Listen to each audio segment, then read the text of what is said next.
فأعوذ بالله السميع العليم من الشيطان الرجيم من همزه ونفخه ونفثه بسم الله الرحمن الرحيم فذكر فما أنت بنعمة ربك بكاهن ولا مجنون أم يقولون شاعر نتربص به ريب المنون قل تربصوا فإني معكم من المتربصين أم تأمرهم أحلامهم بهذا أم هم قوم طاغون أم يقولون تقوله بل لا يؤمنون فليأتوا بحديث مثله إن كانوا صادقين۔ ساتھیو، پچھلی دو مجلسوں میں آپ نے دیکھا کہ سورہ طور کے اندر آخرت کے وقوع اور کافروں پر اللہ کا عذاب آنے کو یقینی بتانے کے بعد اللہ تبارک و تعالی نے کافروں کا انجام بیان کیا، اور پھر اس کے بعد جو لوگ آخرت پر ایمان لاتے ہیں، اس کے لیے تیاری کرتے ہیں، ان کا انجام خیر اور انہیں جو نعمتیں ملنے والی ہیں ان کا ذکر فرمایا۔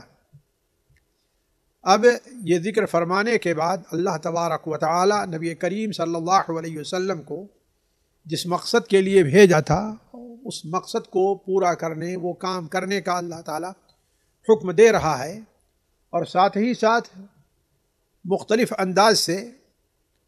اپنی قدرت کو بیان کر کے کافروں کو اللہ واحد پر ایمان لانے اور آخرت کی تیاری پر کرنے کی دعوت دی جا رہی ہے۔ یہ شاید اکیلی صورت ہے جس میں اللہ تبارک و تعالی نے لفظ جو بل کے معنی میں ہوتا ہے،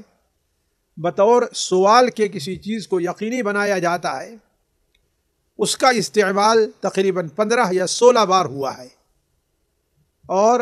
یہ ذکر کر کے اللہ تبارک و تعالی نے جہاں ایک طرف اپنی قدرت کا اظہار فرمایا، وہیں کافروں کو اس بات کی دعوت دی کہ جو ذات اتنی بڑی قدرت رکھتی ہے وہ اس لائق ہے کہ اس پر ایمان لایا جائے اور اس کی عبادت کی جائے۔ اللہ تبارک و تعالی ارشاد فرماتا ہے، فذکر فما انت بنعمت ربک بکاہن ولا مجنون۔ اے محمد صلی اللہ علیہ وسلم، فذکر، بس آپ نصیحت کیجئے،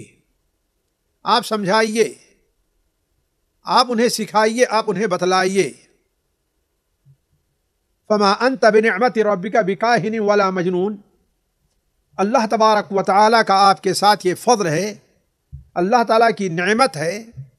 کہ نہ آپ کاہن ہیں اور نہ آپ مجنون ہیں۔ آپ جانتے ہیں کہ اہل مکہ جب نبی کریم صلی اللہ علیہ وسلم کا جواب دینے سے عاجز آ جاتے اور آپ کا کلام معجز دیکھ کر کے حیران ہو جاتے، ششدر رہ جاتے،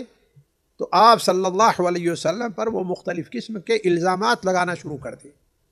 کوئی کہتا کہ یہ شاعر ہے، اس لیے کہ اس زمانے میں شعراء کی بڑی اہمیت تھی، اور آپ جانتے ہیں کہ شعراء کی اہمیت ہی کے پیش نظر خانہ کعبہ میں جو بڑے بڑے شعراء ہوتے تھے، جو چوٹی کے، ان کے دیوان اور ان کے قصائد لٹکا دیے جاتے تھے۔ تو کوئی کہتا کہ آپ شاعر ہیں، اور کوئی کہتا کہ آپ کاہن ہیں۔ کاہن اس شخص کو کہا جاتا ہے جو جن اور شیطان کی مدد سے غیب کی بات بتلاتا ہے، اور اس زمانے میں کہانت بہت عام تھی۔ لوگ اپنا فیصلہ کرانے کے لیے بسا اوقات کاہن کے پاس جاتے، اور ان کا یہ عقیدہ تھا کہ اس کے پاس غیب کا علم ہے، اور اس کی باتوں کو بڑی اہمیت دیتے تھے۔ اور چونکہ کاہن مسجع اور مقفع عبارت استعمال کرتا تھا، اور قرآن بھی اسی طریقے سے ہے، اس لیے وہ لوگ نبی کریم صلی اللہ علیہ وسلم پر کاہن ہونے کا الزام لگایا کرتے تھے۔ ان میں سے تیسرا فریق تھا جس سے کچھ نہیں بن پاتا، تو وہ نبی کریم صلی اللہ علیہ وسلم کو مجنون کہتا، اس لیے کہ ان کے سامنے نبی کریم صلی اللہ علیہ وسلم ان کے خیال کے مطابق ایسی چیزیں پیش کرتے جس کو وہ سمجھ نہیں پاتے۔ ان کے سامنے کوئی ایک خیالی چیز ہوا کرتی تھی، نعوذ باللہ من ذالک، تو جو لوگ وہاں موجود تھے ان کی وجہات نظر اس سلسلے میں مختلف تھی کہ نبی کریم صلی اللہ علیہ وسلم کیا ہیں، کاہن ہیں،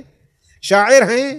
یا آپ صلی اللہ علیہ وسلم مجنون ہیں، نعوذ باللہ من ذالک۔ اللہ نے آپ کو ان تمام چیزوں سے بری کیا، اور جیسا کہ قرآن مجید میں جگہ جگہ اللہ تبارک و تعالی نے نبی کریم صلی اللہ علیہ وسلم سے اس الزام، اس تہمت کو دور کیا ہے اور آپ کو تسلی دی ہے۔ انہی جگہوں میں سے ایک جگہ یہ بھی ہے، تو اللہ تعالیٰ فرماتا ہے کہ آپ لوگوں کے کہنے کے پر توجہ نہ دیجئے، لوگ کہتے رہیں گے، اور صرف آپ ہی نہیں ہے، ما اتی الذین من قبلہم من رسول الا قالوا ساحر و مجنون، آپ سے پہلے بھی جو رسول آئے ہیں انہیں سب یہی کہا گیا ہے۔ تو آپ اللہ تبارک و تعالیٰ کا فضل ہے کہ اللہ تعالیٰ نے نہ آپ کو کاہن بنایا ہے، نہ اللہ تعالیٰ نے آپ کو مجنون بنایا ہے، اور نہ ہی اللہ تبارک و تعالیٰ نے آپ کو شعر کہنے کا ملکہ، بلکہ شعر پڑھنے کا بھی ملکہ اللہ نے آپ کو نہیں دیا۔ اسی لیے آپ دیکھیں گے کہ نبی کریم صلی اللہ علیہ وسلم شاید ہی کبھی کوئی شعر صحیح طور پر پڑھ پائے ہوں۔ تو اللہ تعالیٰ کا فضل ہے کہ آپ ان تینوں تہمتوں سے بری ہیں، اس لیے آپ ان کی پرواہ نہ کیجیے اور اپنا کام کرتے جائیے۔ ساتھیو، یہاں سے ایک دعات کو ایک سبق لینا چاہیے کہ وہ اپنے اوپر، اپنے منہج پر، اپنے دین پر اٹھنے والے اعتراضات کی اتنی پرواہ نہ کریں، اور ان اعتراض سے کی وجہ سے اپنا کام اور اپنا مشن چھوڑ نہ دیں، یہ کہہ کر کے کہ ہاں ہماری سنتا کوئی نہیں ہے، یہ کہہ کر کے کہ اتنے دن سے میں بتا رہا ہوں کوئی ہماری مانتا نہیں ہے۔ یہ قسم کی چیزیں آڑے نہیں آنی چاہیے۔ اللہ تبارک و تعالی نے جو ذمہ داری ان کے اوپر رکھی ہے،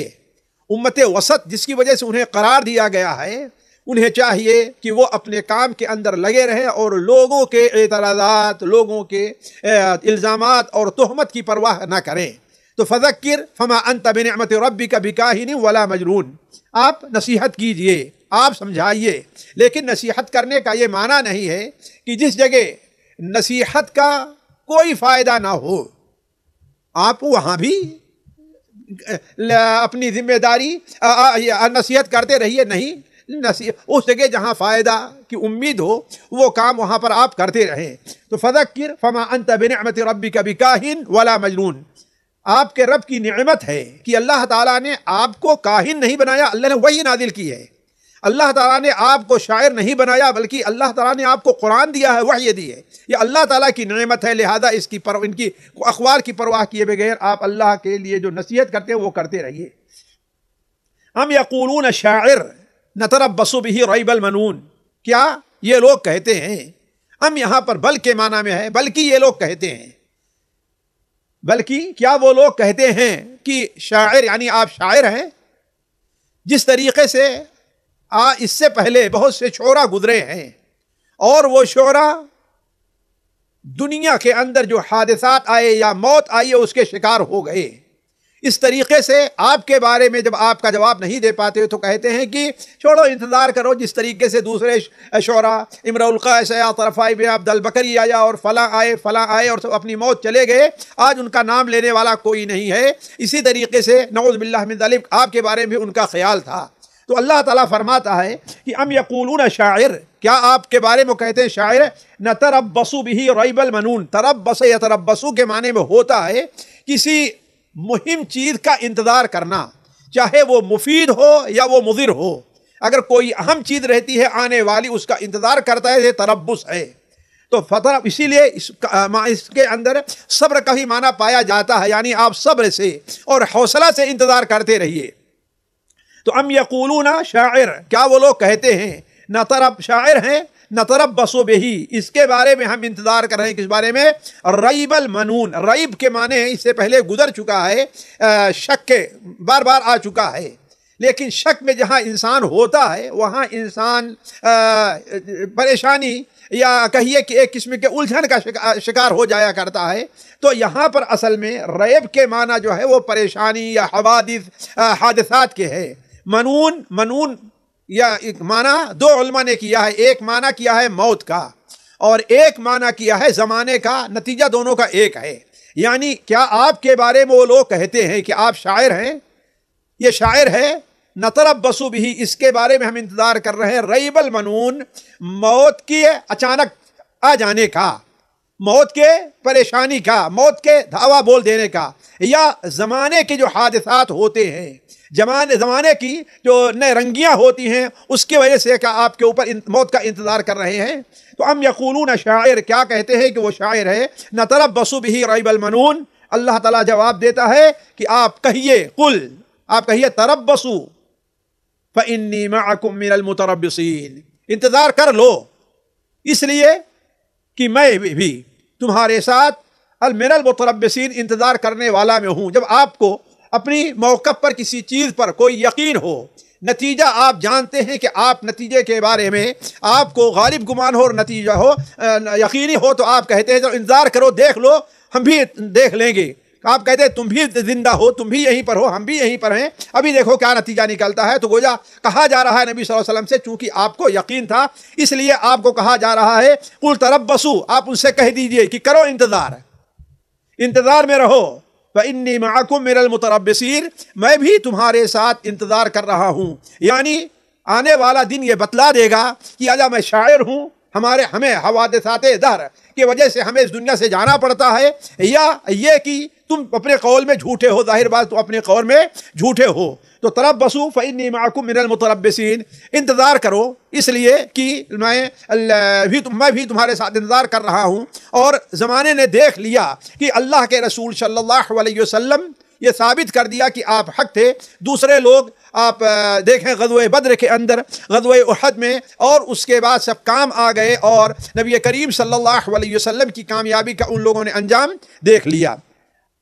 آگے اللہ تعالیٰ فرماتا ام تأمرہم احلامہم بہذا، ام تأمرہم احلامہم، کیا انہیں بتلاتی ہے، سکھلاتی ہے، احلامہم، احلام جمع ہے حلم کی، حلم کے معنی ہوتا ہے عقل کے، حلم کے معنی عقل کے، اسی جمع احلام ہے۔ تو ام تأمرہم احلامہم، کیا ان کی عقل یہ سکھلاتی ہے، بہذا، یہ بات، کیا کہ آپ شاعر ہیں، آپ کاہن ہیں، آپ مجنون ہیں۔ گویا کہ اللہ تبارک و تعالیٰ انہیں یہ عیب دلا رہا ہے، یہ عار دلا رہا ہے کہ تم ایک طرف کہتے ہو کہ ہم عقل مند ہیں، ہم یہ سمجھدار ہیں، لیکن تم یہ دیکھتے نہیں کہ یہ محمد صلی اللہ علیہ وسلم، اس کی باتیں کسی شاعر کی طرح نہیں ہیں، دیکھتے نہیں، مجنون کی بڑھ اس کی نہیں ہے، تم دیکھتے نہیں کہ یہ کاہنوں والی بات نہیں کہتا۔ کاہن 100 بات کرتا ہے تو ایک سچ ہوتی ہے اور 90-99 غلط ہوا کرتی ہے، اور یہ جو بات کہہ رہا ہے بالکل حق ہے۔ تو کیا تم یہ دیکھ نہیں رہے ہو، تمہاری عقل کہاں ہے کہ تم اس کے بارے میں مجنون اور کاہن ہونے کا عقیدہ رکھتے ہو؟ تو ام تأمرہم احلامہم بہذا ام ہم قوم طاغون، یا یہ کہ وہ لوگ حد سے گزر جانے والی قوم ہیں، بلکہ وہ لوگ حد سے گزر جانے والے قوم ہیں۔ یعنی اگر کسی بھی انسان، عقل مند انسان سے یہ بعید بات ہے، کسی بھی عقل مند انسان سے یہ بڑی دور کی بات ہے کہ وہ آپ صلی اللہ علیہ وسلم جیسے انسان کے بارے میں کوئی آدمی مجنون اور کاہن ہونے کا عقیدہ رکھے، بلکہ حقیقت یہ ہے کہ وہ لوگ آپ کو کاہن کیوں کہہ رہے ہیں؟ اس لیے کہ یہ لوگ اپنی حد سے آگے بڑھ چکے ہیں، اپنی حد میں ان کو رہ کر کے جہاں اللہ اور اس کے رسول پر ایمان لے آنا چاہیے لیکن وہ طغیان اور ضد اور ہر دھرمی سے کام لے رہے ہیں۔ ام یقولون تقولہ بل لا یؤمنون، یہ لوگ جو آپ پر ایمان نہیں لے آتے ہیں، کیا وہ یہ کہہ رہے ہیں کہ تقولہ، قولہ یتقولو کے معنی میں ہوتا ہے کہ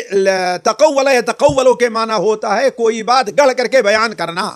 تو ام یقولون تقولہ، کیا وہ لوگ یہ کہتے ہیں کہ آپ نے ان باتوں کو گڑھ لیا ہے؟ ام یقولون،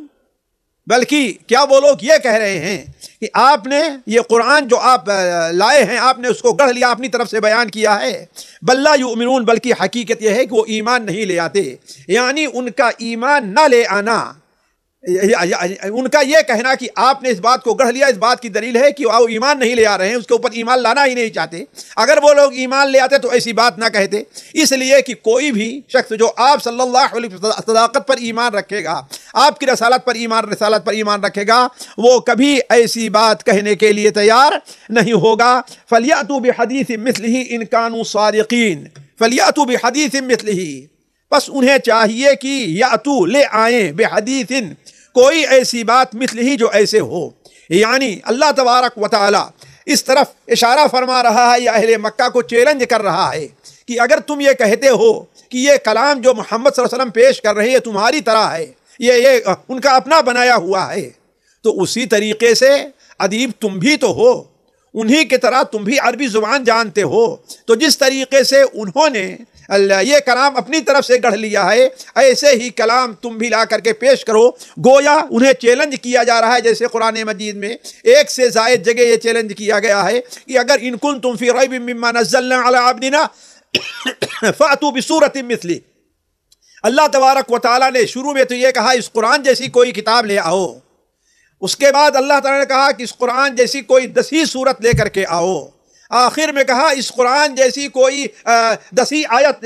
لے کر کے آؤ، پھر کہا ایک سورت چھوٹی سی چھوٹی سورت جو 3 آیت کے اوپر مشتمل ہے کوئی ایسی سورت لے کر کے آؤ۔ بلکہ اللہ تعالیٰ نے تو یہاں تک انہیں چیلنج کیا کل لئن اجتمعت الانس والجن علی ان یاتوا مثل هذا القرآن لا یاتون مثلہ، اگر انس اور جن جمع ہو کر کے سارے کے سارے اس قرآن جیسی کوئی کتاب لے آنا چاہیں تو یہ ان کے بس میں نہیں ہے۔ تو اللہ تبارک و تعالیٰ بطور تعریض کے ان سے کہہ رہا ہے کہ اگر تم یہ کہتے ہو کہ محمد صلی اللہ علیہ وسلم نے یہ قرآن اپنی طرف سے گڑھا ہے تو تم بھی تو عربی ہو، تم بھی تو عربی زبان جانتے ہو، تم بھی تو فصاحت اور بلاغت کے مالک ہو، تم بھی کوئی ایسی کتاب لا کر کے پیش کر دو۔ تو فَلْيَأْتُوا بِحَدِيثٍ مِثْلِهِ إِنْ كَانُوا صَادِقِينَ، پس اسی جیسی کوئی بات یا کوئی کتاب لا کر کے پیش کر دے، ان كَانُوا صَادِقِينَ، اگر وہ سچے ہیں۔ یہاں تک اللہ تبارک و تعالی کفار مکہ کے اوپر بطور وہ سوالات ان سے کر رہا تھا جس سے وہ عاجز ہیں، وہ نہیں کر سکتے۔ اب آگے اللہ تبارک و تعالی اسی اسلوب کے اندر اپنی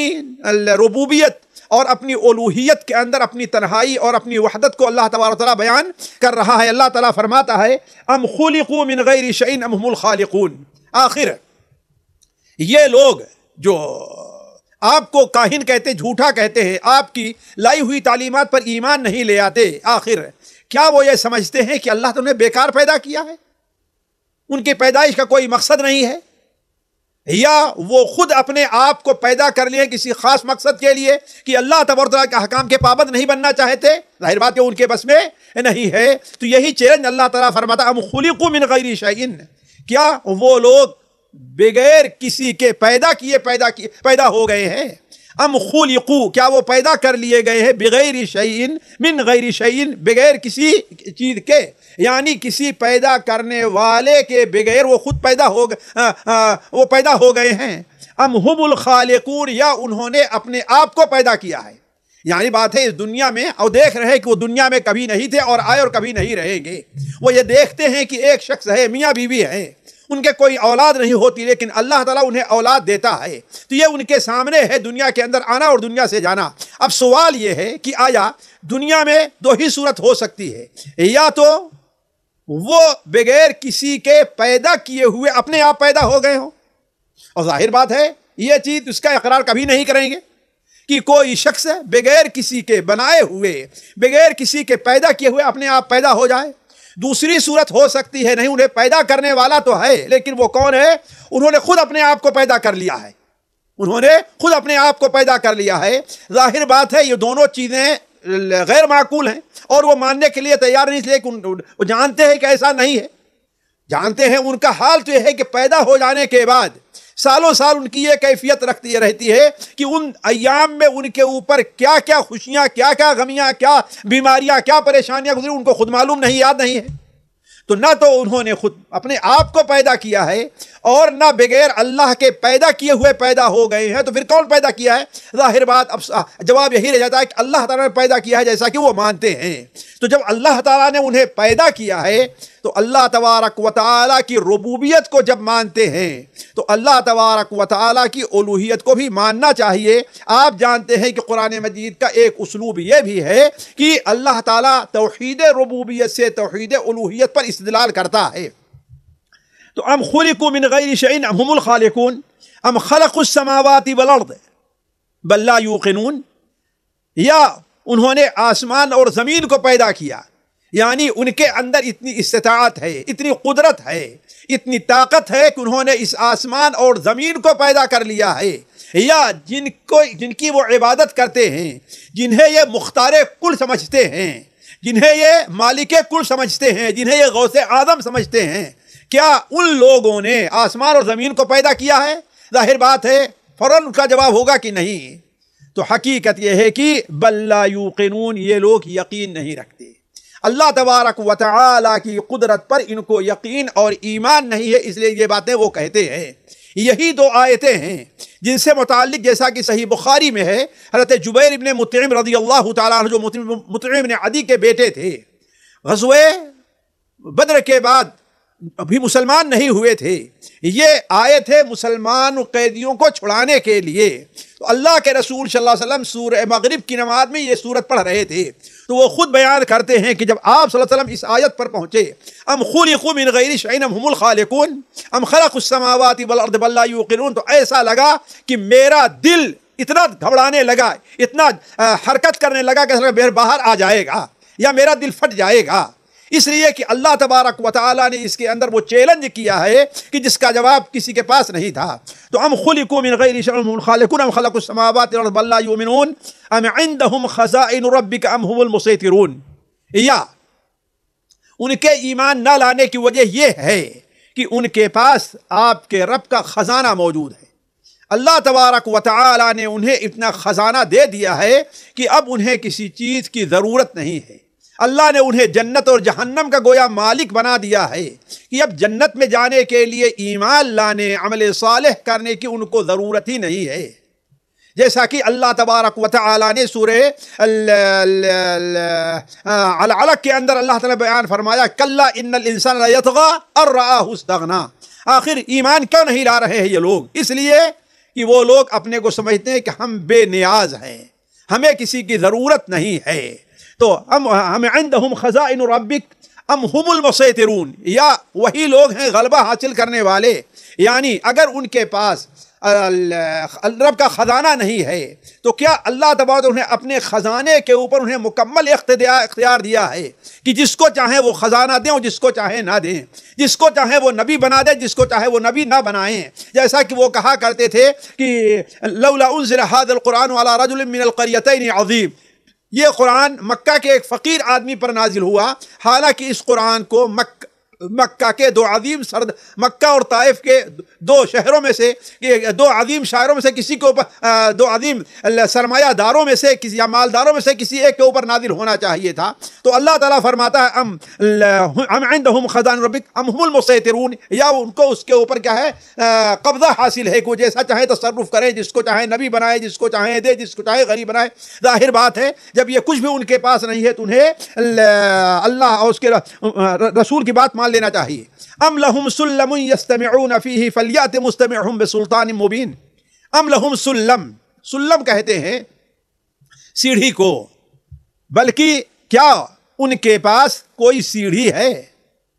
یستمعون فیہ کہ اس پر چڑھ کر کے آسمان کی باتیں سنتے ہیں، یعنی وہ آپ کے نبی ہونے کے اقرار نہیں کرتے، آپ کی طرف جو وحی آتی ہے اس کو ماننے کے لیے تیار نہیں ہے، تو کیا ان کے پاس کوئی ایسا ذریعہ ہے کہ اس سے اوپر جا کر کے وہ خود ڈائریکٹ اللہ تعالیٰ کی بات سن لیں،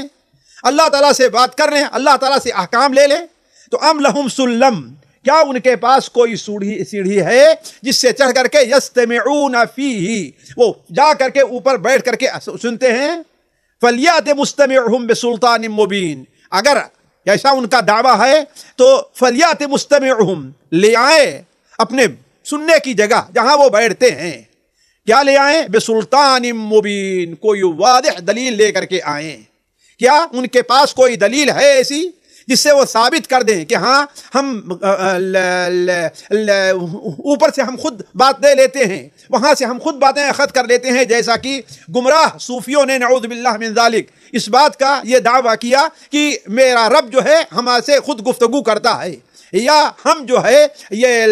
جبریل کی طرف سے کے ذریعے آنے والی وحی ہم اس کے محتاج نہیں ہیں، ڈائریکٹ ہمارا دل اللہ تبارک و تعالیٰ سے باتیں کرتا ہے، نعوذ باللہ من ذالک۔ تو اللہ تعالیٰ فرماتا ہے کہ اگر وہ یہ دعویٰ کرتے ہیں کہ ان کے پاس کوئی سیڑھی ہے جس سے وہ چڑھ کر کے جاتے ہیں اور جا کر کے آسمان سے باتیں لیتے ہیں یا اللہ تعالیٰ کے احکام کو سنتے ہیں وہاں سے، تو اگر ایسا ان کا دعویٰ ہے تو کیا اس کے اوپر کوئی دلیل ہے؟ اور ظاہر بات جب کوئی دلیل نہیں ہے تو ایک تم میں سے ایک سچا آدمی جس کے سچے ہونے کا تم یقین رکھتے ہو، وہ اگر اللہ تبارک و تعالیٰ کی بات بیان کر رہا ہے تو اس کو قبول کرنے کے لیے تم تیار کیوں نہیں ہو؟ ام لہ البنات ولکم البنون، ام لہ البنات، کیا اس کے لیے یعنی اللہ تعالیٰ کے لیے لڑکیاں ہیں، ولکم البنون، اور تمہارے لیے لڑکے ہیں، یعنی کیا تمہیں اس کا کوئی علم ہے؟ تم یہ جو دعویٰ کرتے ہو کہ اللہ تبارک و تعالی کی بیٹیاں ہیں فرشتوں کو، جیسا کہ اگلی صورت پچھلی صورت جو گزری ہے اس کے اندر ہوا کہ وہ لوگ اللہ تبارک و تعالی کی ام لہ البنات ولکم البنون، نہیں تلک اذا قسمۃ ضیزہ، اس سے پہلے آئے تھے وَيُسَمُّونَ الْمَلَائِكَةَ تَسْمِيَةَ الْأُنْثَىٰ مَا لَهُم بِهِ مِنْ عِلْمٍ، وہ جو ہے فرشتوں کو اللہ تعالیٰ کی بیٹیاں قرار دیتے ہیں، وَجَعَلُوا الْمَلَائِكَةَ الَّذِينَ هُمْ عِبَادُ الرَّحْمَٰنِ إِنَاثًا، وہ فرشتے جو اللہ تعالیٰ کے بندے ہیں انہیں یہ مادہ قرار دیتے ہیں، مؤنث قرار دیتے ہیں۔ تو اللہ تبارک و تعالیٰ وہی سوال کر رہا ان سے، ام لہ البنات، کیا اس کے لیے اللہ تبارک و تعالیٰ کے لیے کیا بیٹیاں ہیں، وَلَكُمُ الْبَنُونَ، اور تمہارے لیے بیٹے ہیں، یعنی کیا تمہیں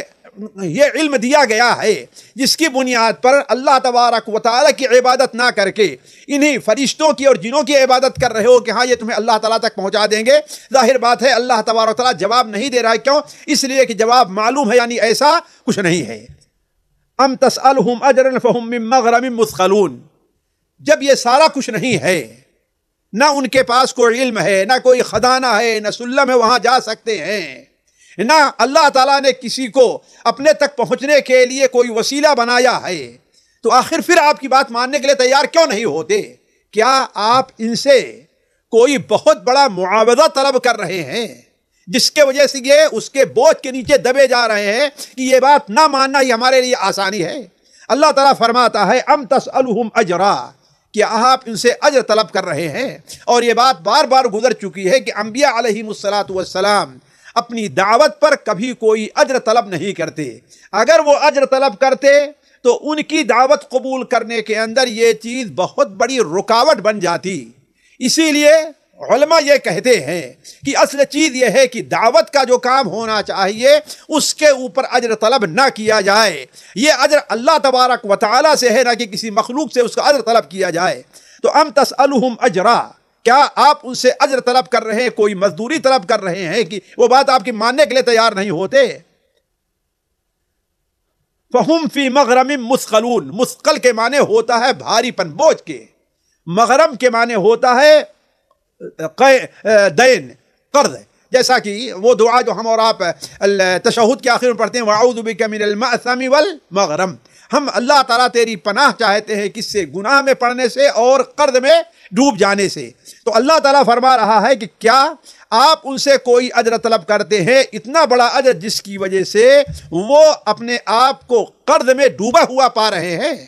ظاہر بات جواب ہوگا کہ ایسا نہیں ہے۔ تو ام تسألہم فہم مغرم ام عندہم الغیب فہم یکتبون، اگر یہ نہیں ہے تو کیا اللہ تبارک و تعالی نے ان کو غیب کا علم دیا ہے؟ فہم یکتبون، جسے وہ لکھتے ہیں اور آپ کی لائی ہوئی کتاب کے وہ محتاج نہیں ہیں۔ ام عندہم الغیب فہم یکتبون، جس کو وہ لکھ رہے ہیں ام یریدون کیدا فالذین کفروا هم المکیدون، یا کہ وہ لوگ